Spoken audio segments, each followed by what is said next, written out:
नमो नमः। सुनो सुनाती में मैं आपको हमारी भारतीय संस्कृति, हमारी परंपरा और हमारी मिट्टी से जुड़ी कहानियां सुनाती हूँ। 4 दिवसीय छठ का महान पर्व पूरे भारत में मनाया जा रहा है।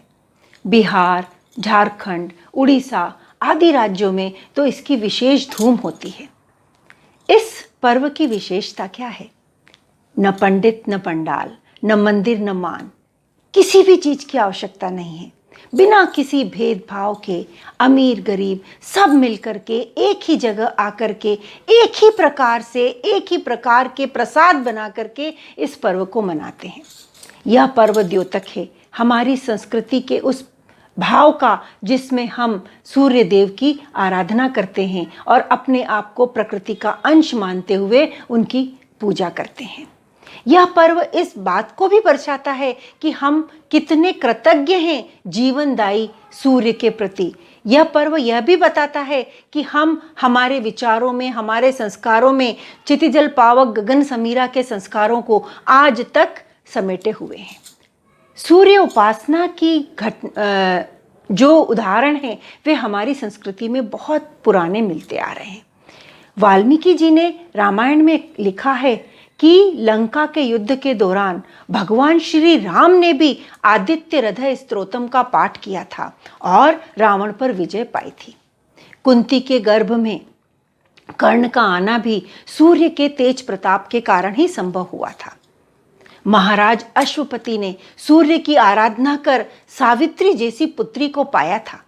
वही सावित्री जो यमलोक से अपने पति सत्यवान को वापस ले आई थी। महाभारत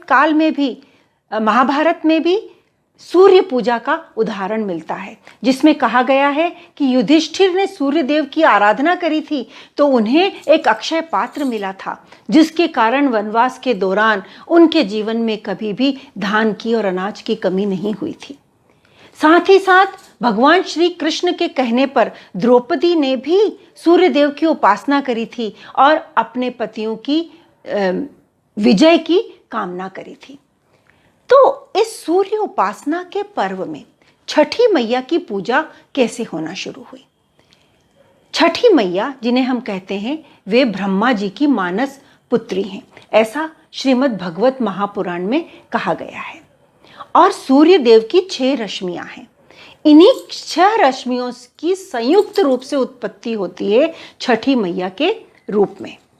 हमारी परंपराओं में हम देवों को कभी भी अकेले नहीं पूजते हैं।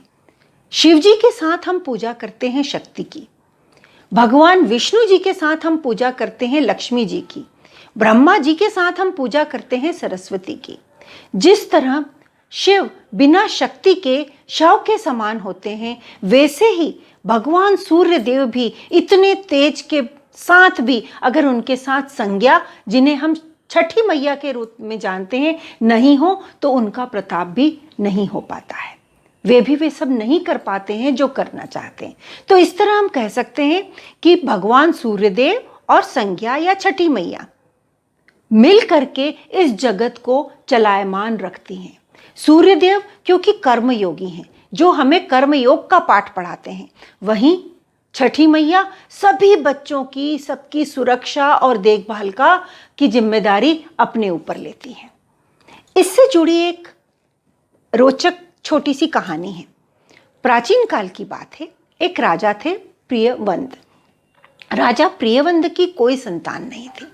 वे चाहते थे कि उनकी कोई संतान हो, तो महर्षि कश्यप उनसे कहते हैं कि हम पुत्रेष्टि यज्ञ करेंगे। उस पुत्रेष्टि यज्ञ के दौरान प्रसाद के रूप में खीर बनाई जाती है और राजा प्रियवंद फिर उस प्रसाद को अपनी पत्नी मालिनी को देते हैं। समय आने पर मालिनी एक पुत्र को जन्म देती है, किंतु यह पुत्र मृत पैदा होता है। अपने पुत्र के शव को हाथ में लिए राजा प्रियवंद जब शमशान में जाते हैं तो उन्हें लगता है कि यह जीवन बेकार है, मुझे ऐसे नहीं जीना, और वे आत्महत्या करने का प्रयास करते हैं। तभी वहां षष्ठी मैया प्रकट होती हैं। वे राजा प्रियवंद को आशीर्वाद देती हैं कि तुम्हारे घर पुत्र का जन्म होगा, जाओ अपनी पत्नी के पास वापस जाओ और अपनी प्रजा की देखभाल करो। इस तरह षष्ठी मैया के आशीर्वाद के पश्चात राजा प्रियवंद के घर में पुत्र का जन्म होता है।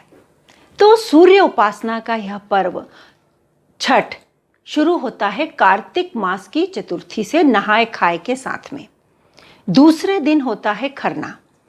इस खरना के प्रसाद को ग्रहण करने के पश्चात जो व्रती हैं वे 36 घंटे का निर्जला कठिन उपवास करते हैं।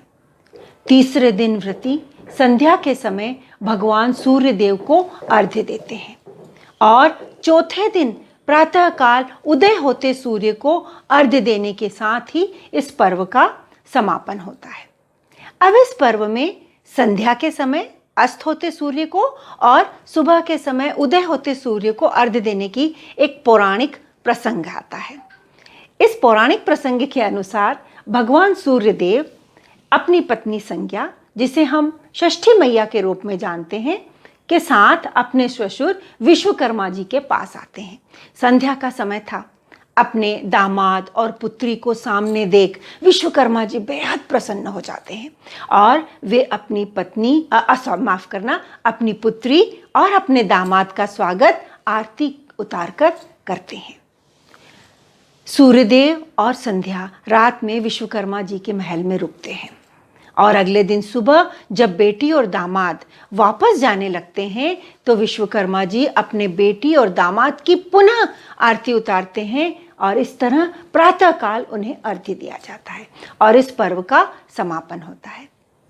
मेरी सूर्यदेव से, छठी मैया से सबसे यही अनुरोध है, विनती है, प्रणाम है कि वे सबके ऊपर अपने कृपा को बनाए रखें और हम सब इसी तरह उनकी आराधना करते रहें।